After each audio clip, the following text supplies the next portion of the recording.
Olá a todos e a todas, eu sou o Walter Paulino, bolsista do PET Engenharia Mecânica UFC, e esse vídeo vai dar início à nossa playlist sobre a disciplina de metrologia e avaliação dimensional. Vem comigo.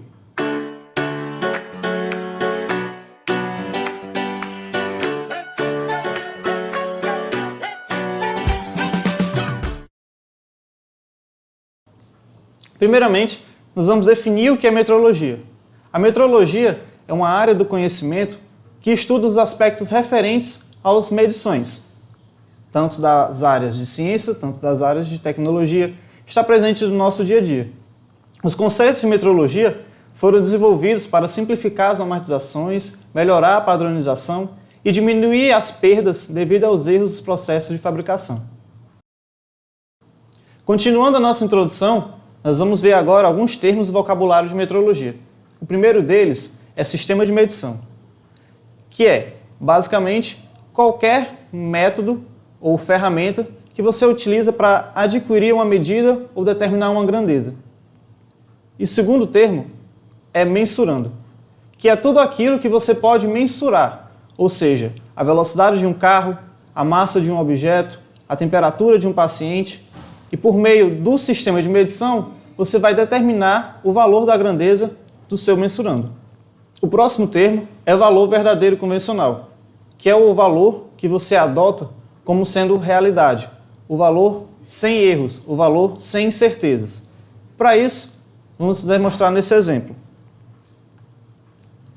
Eu tenho o meu sistema de medição, que seria a minha balança de pratos. O meu mensurando seriam essas latas. E o meu valor verdadeiro convencional seriam os pesos padrões. No caso, o valor verdadeiro convencional seria de 2,1 kg. Ou seja, de acordo com o meu sistema de medição, o meu mensurando tem um valor da grandeza massa de 2,1 kg. O próximo conceito é o erro de medição, que é a diferença do valor indicado pelo meu sistema de medição para o meu valor verdadeiro convencionado. Vamos entender melhor com esse exemplo. No exemplo anterior, o meu mensurando tinha um valor de 2,1 kg, pois esse era o meu valor verdadeiro convencionado para esse sistema de medição. Porém, eu posso adotar um outro valor verdadeiro, ou seja, eu posso adotar essa balança se eu tiver as garantias de que ela tem uma qualidade superior e tem um menor erro, eu posso convencionar essa balança como sendo o meu valor verdadeiro convencionado, ou seja, assumir que o valor sem erros vem dessa balança. E, por exemplo, ela pode indicar uma massa diferente de 2,1 kg. Por exemplo, 2,2, 2,3 kg. O erro de medição, então, seria a diferença do valor indicado pelo meu sistema de medição, ou seja, nesse caso, 2,1 kg por essa balança, menos o valor verdadeiro convencionado, ou seja, o valor que eu obtive usando a balança de precisão. Ainda falando sobre erros, nós vamos entender agora o que é erro sistemático e o que seria um erro aleatório. Vamos entender com esse exemplo. Esse relógio está indicando aproximadamente 3h37. Porém, eu posso olhar no horário oficial e ter que o horário real são 3h40 da tarde. Então, o meu relógio está tendo uma indicação atrasada, ou seja, toda vez que eu olhar nesse relógio, eu vou ter a indicação atrasada em 3 minutos. 3 minutos a menos do que o horário real. Esse seria o meu sistema de medição, o relógio, e o horário oficial seria o valor verdadeiro que eu convencionei. Então, esse erro estaria presente todas as vezes que eu olhar no relógio. Seria, então, um erro sistemático.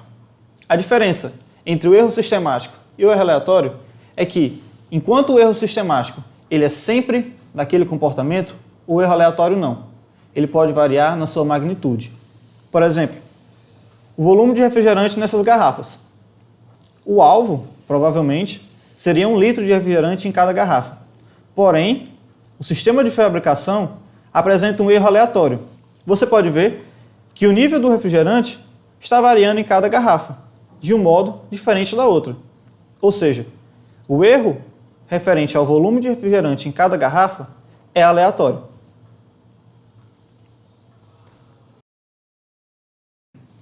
Bem, dando continuidade, vamos falar agora sobre precisão e exatidão. E esses dois conceitos estão intimamente relacionados com os conceitos de erro sistemático e aleatório. Quando eu falo que um sistema de medição ele é mais preciso do que outro, eu quero dizer que os erros aleatórios eles são menor que o do outro sistema de medição. Porém, quando eu falo que um sistema de medição ele é mais exato que outro, estou me referindo ao fato de que os erros sistemáticos desse sistema de medição são menores que os erros sistemáticos do outro sistema de medição. Vamos entender melhor com esse exemplo. Eu tenho alguns atiradores que tentam acertar uns dardos no centro de um alvo.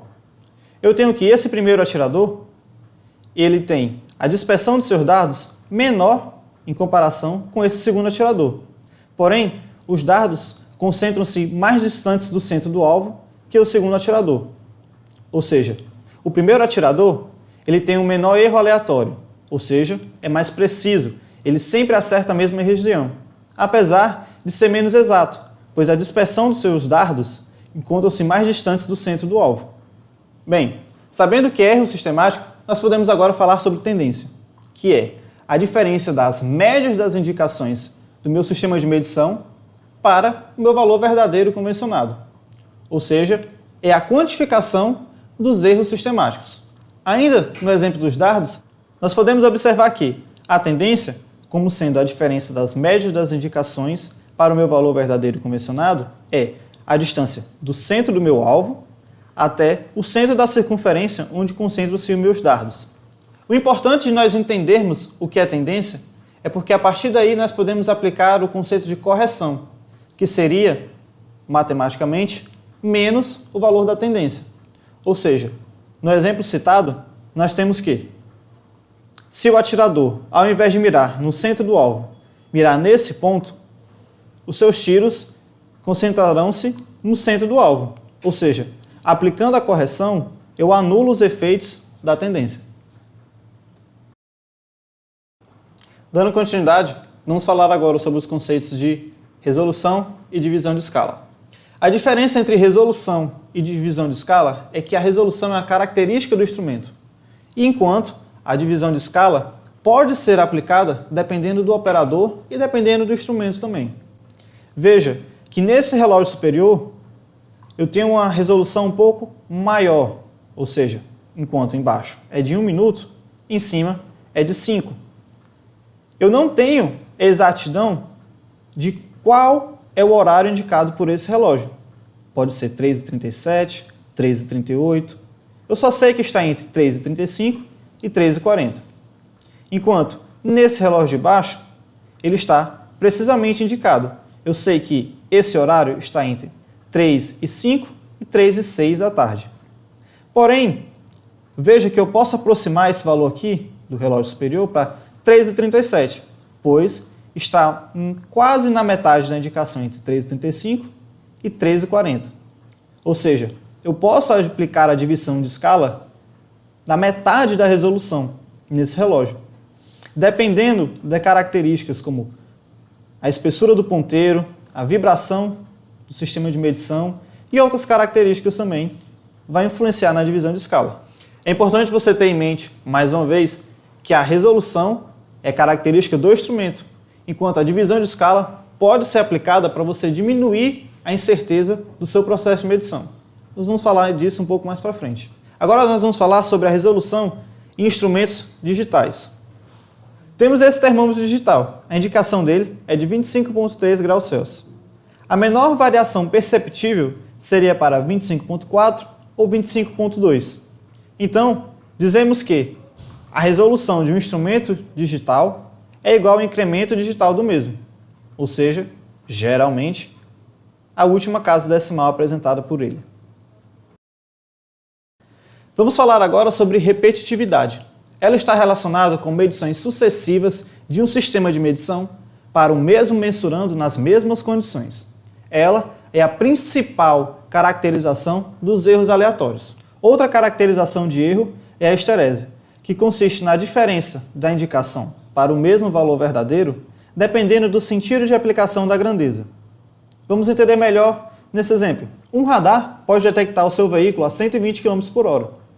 Porém, a indicação pode ser maior se você estiver freando, devido a limitações de construções do sistema de medição de velocidade, ou pode ser menor se você estiver acelerando, também devido aos mesmos motivos.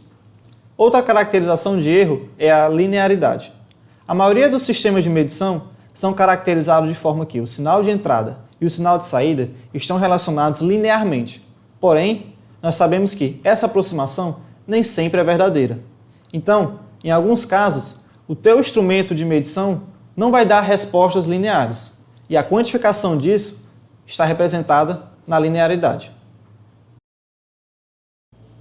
Vamos agora abordar o conceito de incerteza de medição. Depois de termos conversado sobre algumas caracterizações de erros, nós podemos entender que nenhum sistema de medição ele é perfeito, ou seja, todas as indicações que nós obtemos, elas têm uma margem de incerteza. Elas nunca estarão no valor verdadeiro real. Podem estar próximas de um valor verdadeiro que nós convencionamos, mas jamais um valor verdadeiro real. Esse é o conceito de incerteza de medição. Para finalizar, nós vamos agora entender o que é o resultado de medição. O resultado de medição, ele é a indicação do meu instrumento, mais ou menos a incerteza associada a ele. Ou seja, é aquilo que eu consigo definir pelo meu instrumento, mais o tanto que ele pode errar. Depois de termos abordado esses conceitos introdutórios, vamos agora fazer um pequeno exemplo utilizando o Excel, que é uma ferramenta de grande importância durante a disciplina. Nesse exemplo, temos as diversas indicações de um termômetro para o mesmo mensurando. Temos que o valor verdadeiro convencionado é de 24,10 graus Celsius e a média das minhas indicações é de 23,5 graus Celsius. Vamos determinar o erro de cada medição, a tendência e o erro aleatório. Vamos começar determinando o erro. O erro, ele é a diferença entre a minha indicação e o valor verdadeiro convencionado. Então, vamos aplicar aqui na fórmula. Eu tenho a minha indicação menos o meu valor verdadeiro convencionado. Vamos travar a célula.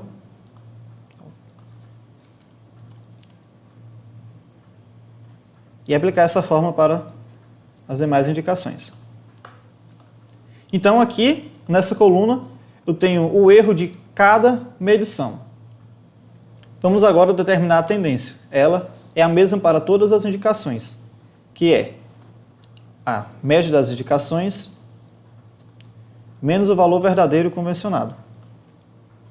Travando as células.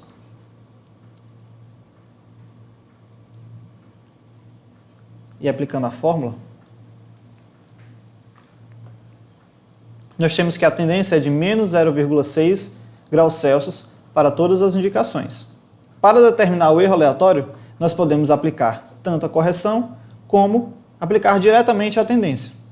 Ou seja, o erro aleatório, ele é a diferença entre o erro absoluto da medição e a tendência, ou mais a correção. Vamos aplicar essa fórmula para todas as indicações. Então, nós temos o valor do erro aleatório para cada uma das minhas indicações.